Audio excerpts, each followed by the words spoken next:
Hey, what's going on YouTube? It's GeneralTarheel bringing you the APA Ascension Week 1 battle versus Coach Zombie and the Victorian Victinis. Now we are kicking off the season with a pretty tough matchup and a tough coach in my opinion. Zombie, I actually just played an APA Classic, which was in a very long and close game. And this one I don't feel like is going to be the exact same in terms of how slow paced our other game was. But this one will definitely still be interesting and pretty scary. So as you can see for their roster, they got Tornadus-T, Aegislash, Infernape, Galarian Weezing, Mega Garchomp, Vaporeon, Savali, Morpeko, Thwackey, Munchlax, and Snom. Yeah, I know what you might be thinking, how is Snom not banned? APA typically knows better. I apologize. Tornadus Therian, huge pain in the butt with heavy duty boots regen. Really gonna have to be careful about that. I can definitely struggle versus that, and I brought a few things to make sure I can at least somewhat help out easy versus it. Aegislash, massive pain being choice specs this game. I don't have a switch in. That's probably the most ideal set versus me because they can switch in pretty easily to my checks to that. Infernape, not too positive what Infernape wants to be this match. It doesn't really have the greatest role overall. All of them kind of have their both pros and cons in terms of like a stealth rock lead, a scarfer, some sort of setup. So it really is whatever Zombie's comfortable with, I would expect.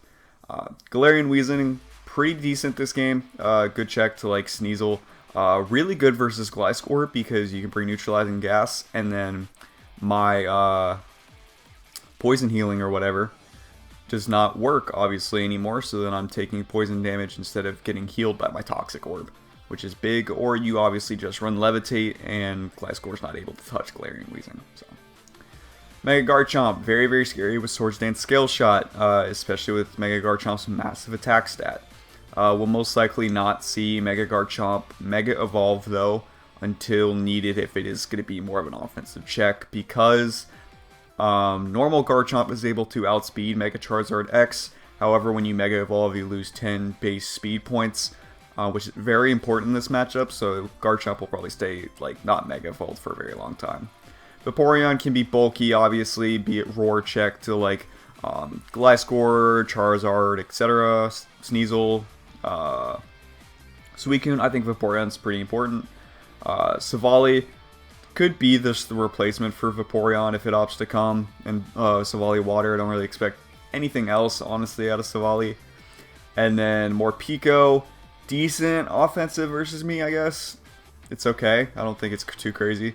Thwackey's where it's getting like, there's a little bit of a stretch. Munchlax, no, not at all. And Snom. So, for this team, I only had a few things in mind to start off, and the rest was just a few checks, really, or what I thought would help me versus their main threats. So first off, we have Mega Charizard X or Roku coming in with the Belly Drum Scale Shot. Yes, this is a legit set now, and I'm looking forward to using it. Belly Drum Flame Charge was always a set back in the day, but you know, obviously you're not able to do that versus the bulky waters, which is mainly what checks Mega Charizard X. So now you're able to do Belly Drum Scale Shot versus the bulky waters, and you get your like average of 3 hits, and then you have the boost. You have max attack, and you have the speed boost now, so you just have to watch out for physical priority moves or any potential Scarfer above the base 100 speed. And which is very good for me in this matchup because that's really only Scarf and Infernape that Zombie is able to check me with here. Scarf Torn doesn't make any sense whatsoever, and then everything else is base or beneath 100 base speed. Because even though Garchomp is 102 speed, it is forced to hold the Mega Stone, and if it opts to come, you can't mix it up with a Scarf Garchomp. So that's really good for me. So in general, after I Belly Drum Scale Shot, I will take out Vaporeon in 3 hits. So I just have to make sure I get those 3 hits and I don't get roared out. If it's Volley Water, it will take it a little bit better, assuming it's max defensive. So I will have to get some chip on that. Just a little bit though, to make sure I get the kill with only 3 hits, because I feel like, you know, you're trying to push it when you ask for 4. But I feel like it'd be fairly easy, and I am expecting the Vaporeon over the Savali. So after that, we really just click Fire Punch a few times, and that's that. I do have to watch out, of course, for like if it's Life Orb or Choice Band Shadow Sneak from Aegislash, along with a offensive Mach Punch Infernape. those are a few things I need to be aware of. But in general, I'm really just trying to set up like around the Vaporeon and then just abuse that. I'm not really too worried about anything otherwise. And as for the next Pokemon, we have Gliscor here. We have to be able to defog away those rocks for Charizard, so it's easily able to get up the belly drum. So that's that is Gliscor's main role this week. We do have the Poison Heal with Toxic Orb, Earthquake, Ice Fang, U-Turn, and Defog. We do not have Stealth Rocks on it this week. I feel like all these moves were kind of important, and I don't feel like Stealth Rocks were that big versus their team. Stealth Rocks, of course, decent chip everywhere else, but I'm not really going to have like accessible knockoff this week. So Torn's boots are basically going to be staying on. And everything else would just be taking a little chip, like Aegislash resists, Garchomp resists. Like, yes, it's still chip, but so like it's not needed in the long run for Charizard, because Charizard just needs to get in and just belly drum up versus Vape. So there's nothing too big there. So really, I'm just here to have a little bit of an adamant nature with offensive investment. So Ice Fang does 2-hit KO Garchomp, as well as gives me a little bit more chip on Torn. Earthquake, of course, will be helpful versus Weezing if it is not Levitate, but I'm expecting it to be.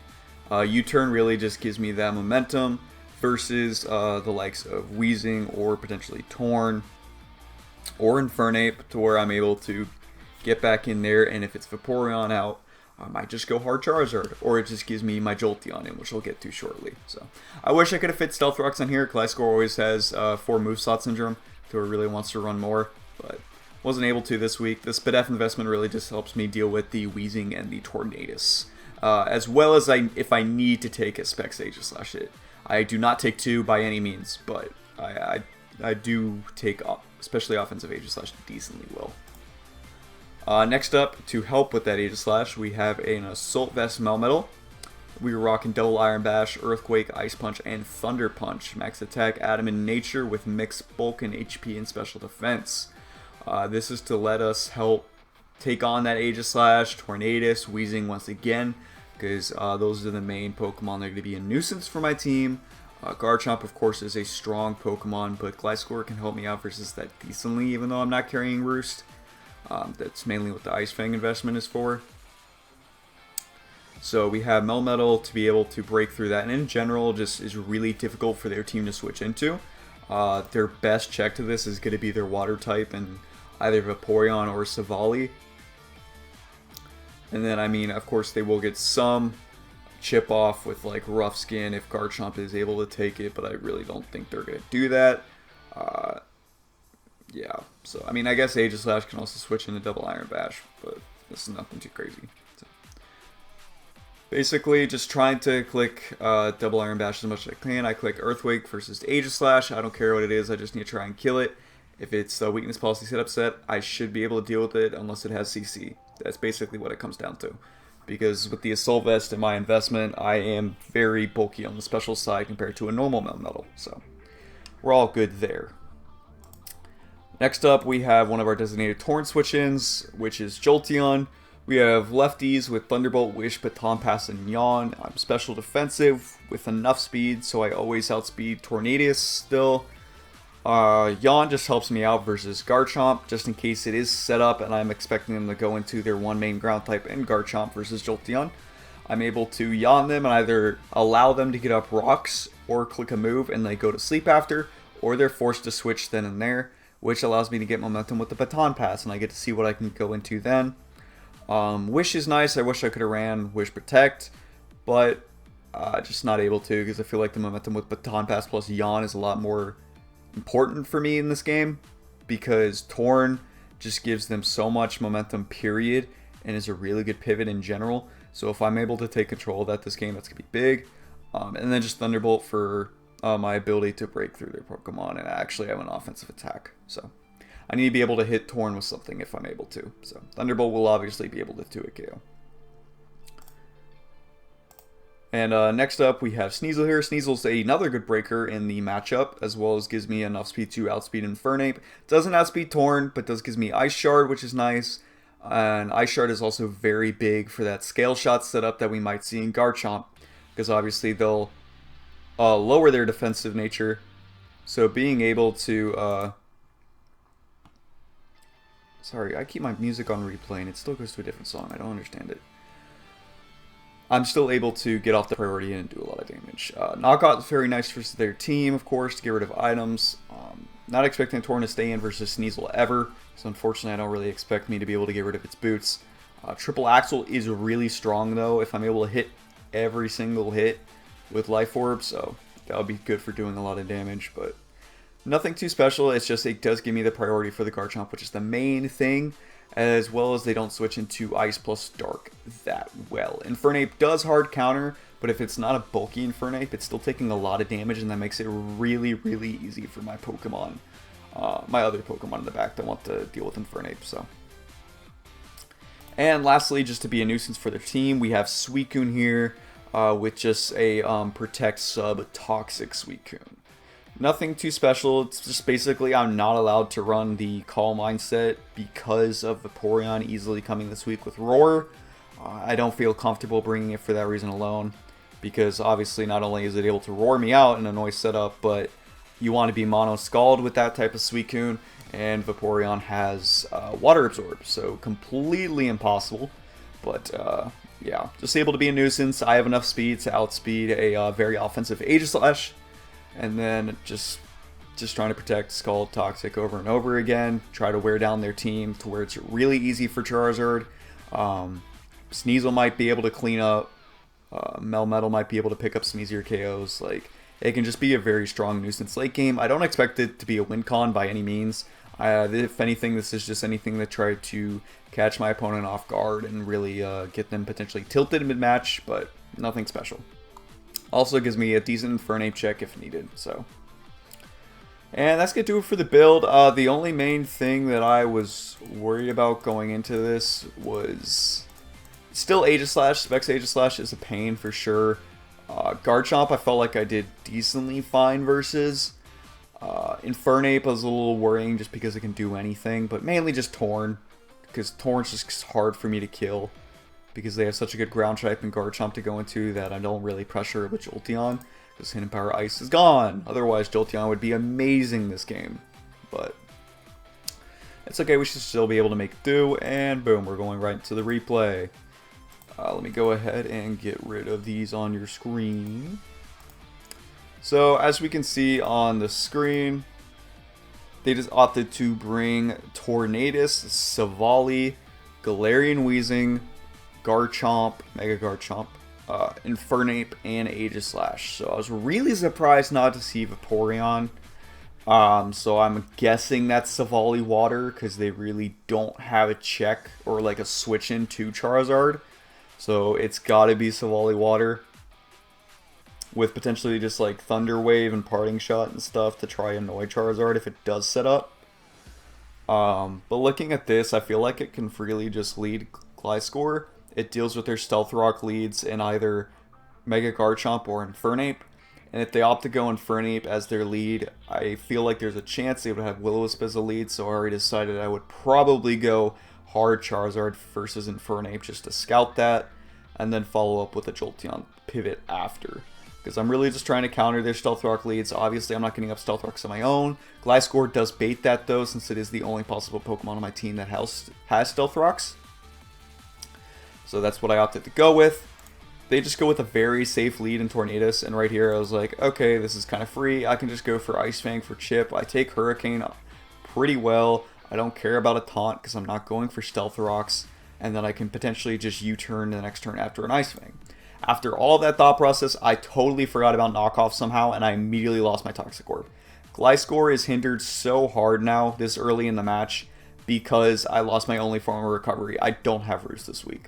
So, and then we see Taunt on Tornadus, and this Torrent just could be super annoying with knockoff plus Taunt. It can beat my Suicune 1v1. It's going to be able to wear down my Jolteon because it's going to get rid of lefties. And then Taunt so I can't Wish. And I just have to be super careful of this Pokemon. Like, it's going to be so annoying versus my team. And if Zombie plays it well, it might just soul-handedly, like, whittle down my team to basically nothing.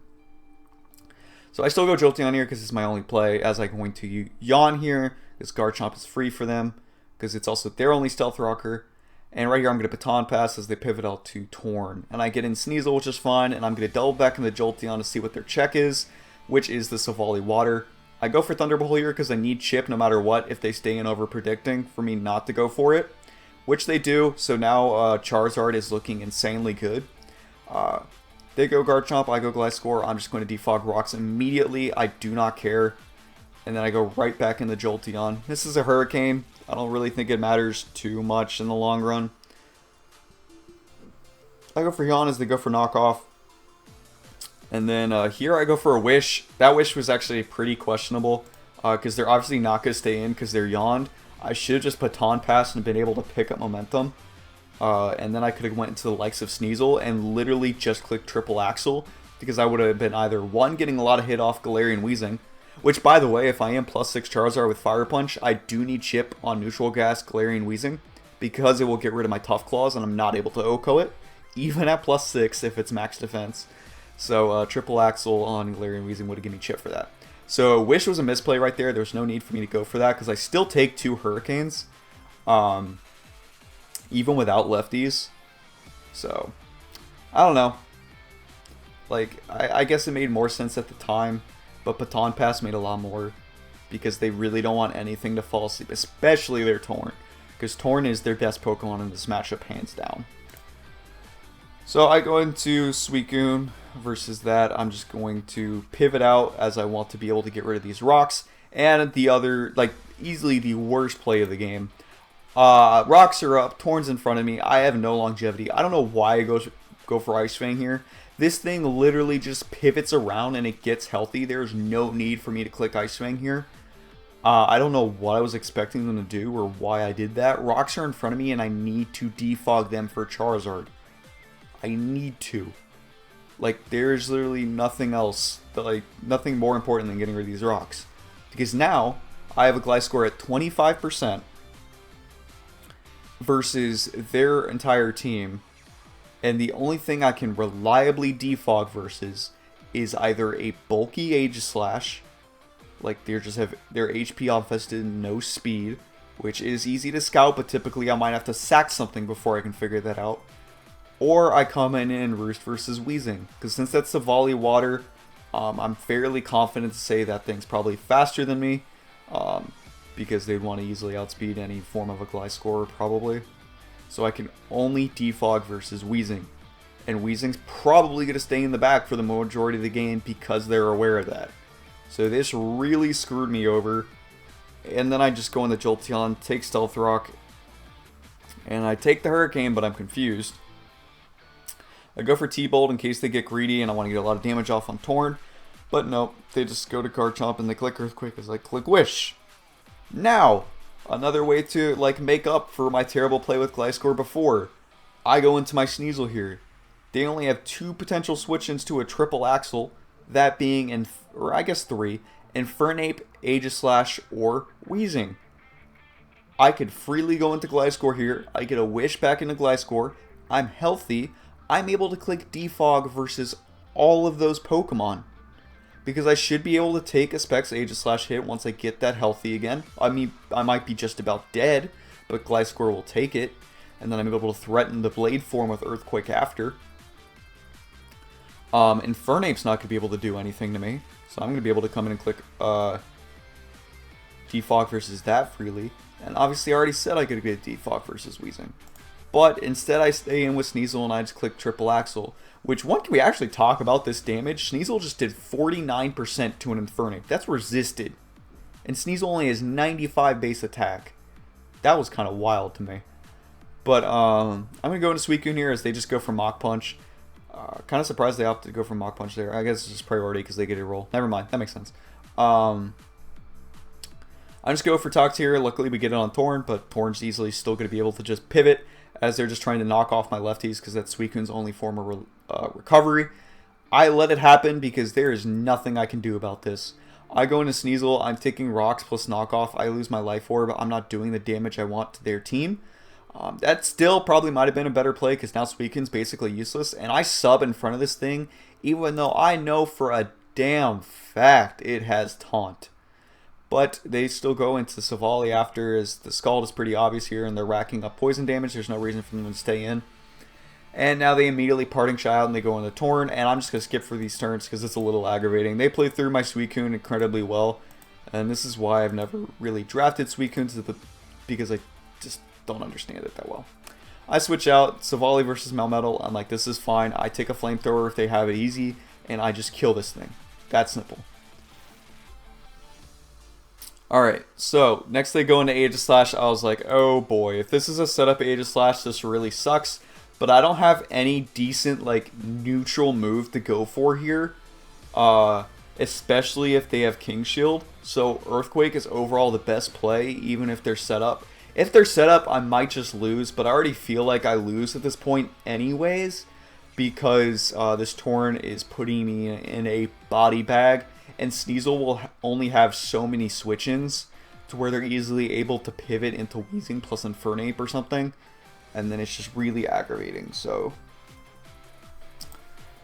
I go for Earthquake. After they go for the Iron Defense, they get their weakness policy. I was like, oh my god, this might just be game. They go for Shadow Ball though, and I'm like, okay, good. I don't lose. If they were CC, I 100% died there. I checked the calc afterwards, and assuming they're just a standard weakness policy set with max special attack, I did eat that Shadow Ball, so that's good. Yeah.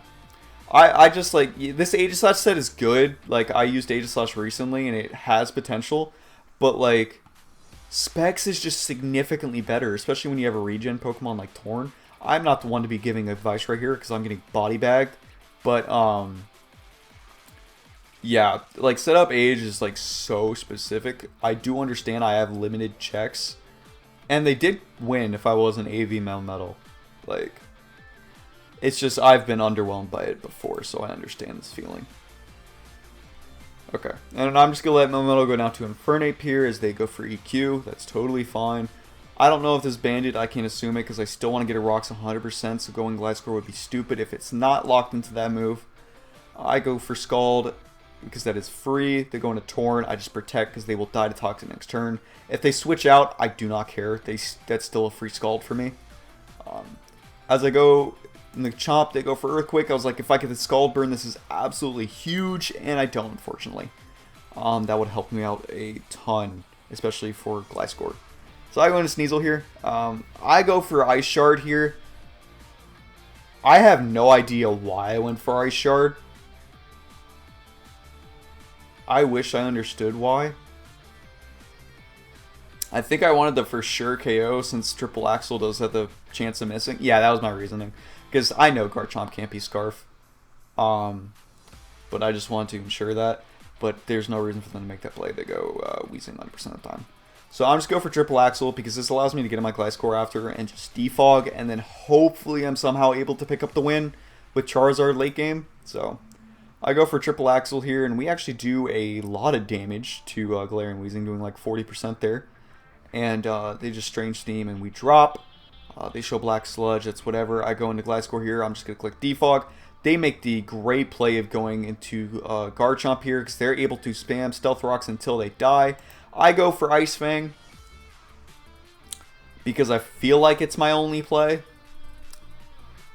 And I get a critical hit. Now, this crit mattered. There's nothing else about it. It just mattered. It was only doing, I believe, 60% to Garchomp. So the extra 15 obviously did pick up the KO. Obviously this matters because you can see I die to Rough Skin right here. So they would have lived 100%. And then I go into Charizard. And I'm assuming one of their other two moves is probably Stone Edge in order to have like neutral damage versus anything. And even if it's not, what am I trying to get at? Even if it wasn't Stone Edge, it'd probably be something like Dragon Claw, in which case it still does a lot of damage to Charizard. Because I can opt to Mega Evolve or not opt to Mega Evolve, and I think at 50% normal Charizard, depending on their Chomp, might still die. I think that was decently bulky, so I don't know. But we'll never know, because I crit it. So they go into Fernape here as I go into Charizard. This gives me just like one play in general. I have to not Mega Evolve, and then I have to be able to Roost. Luckily, they do go for Earthquake as I go for the Roost, and now I'm freely able to Mega Evolve, because if they go for EQ again, it's doing around 60%, and I don't care. Because I need the, I don't know if Scale Shot's affected by Tough Claws, actually, I don't recall, based off my build before. But, I for sure need the stab advantage versus Infernape here to Mega Evolve and click Scale Shot, because that's my best way of hitting it. I'm not going to try and Fire Punch this thing down, that's stupid. Yeah, so that's what I have to go for here. So I Mega Evolve here. I need 3 hits. If I get 2, I just lose the game, assuming this is Scarfed. If I get 2 and it's not Scarfed, then I can win it. But you can see they just click Earthquake again. So I feel like they might have been Scarfape, especially since they didn't have Vaporeon and it was Savali Water. But we do pick up the 3 hits. Critical hit on the 3rd one obviously didn't matter. I just needed a 3 period. And at this point, I'm just able to Roost up versus the Weezing, get to max because it's only doing around 37 to me, and I'm able to click Fire Punch until it drops. Because it's not able to Toxic me apparently, or it doesn't have it, and either way we speed it up with that critical hit there. I'm pretty sure that was still a 2-hit KO from that range, but either way it was just Salt in the Wound for Zombie, which was really unfortunate. I'm not happy about this win whatsoever. I got bodied by Torn Zombie, played Torn so well. So good games to Zombie. I'm very sorry about the Ice Fang crit. I didn't even realize that that gave me that type of opportunity. I just kind of went for it because I was trying to end the game, because I was a little salty, to be honest, which is understandable. I got destroyed, but yeah, no. Wow, you didn't even show that many moves on your other Pokemon. That's how hard Torn went in. But yeah. So it was a little rough of a week 1, but we were able to pick up the win 1-0. Of course, it does help the record, but nothing too special. I'm really hoping to be able to play better next week, obviously. I do believe we will be facing my homeboy Beazle and the Indianapolis Cobalions. So I'm looking forward to that. Very scary team of Zygarde, Rillaboom, and like Slowbro. So we'll have to see how that goes. But that'll be it from this week. Let me know what you guys thought of the battle and what you would like to see in the future games. Yeah, that'll be it. See you all next week. Bye.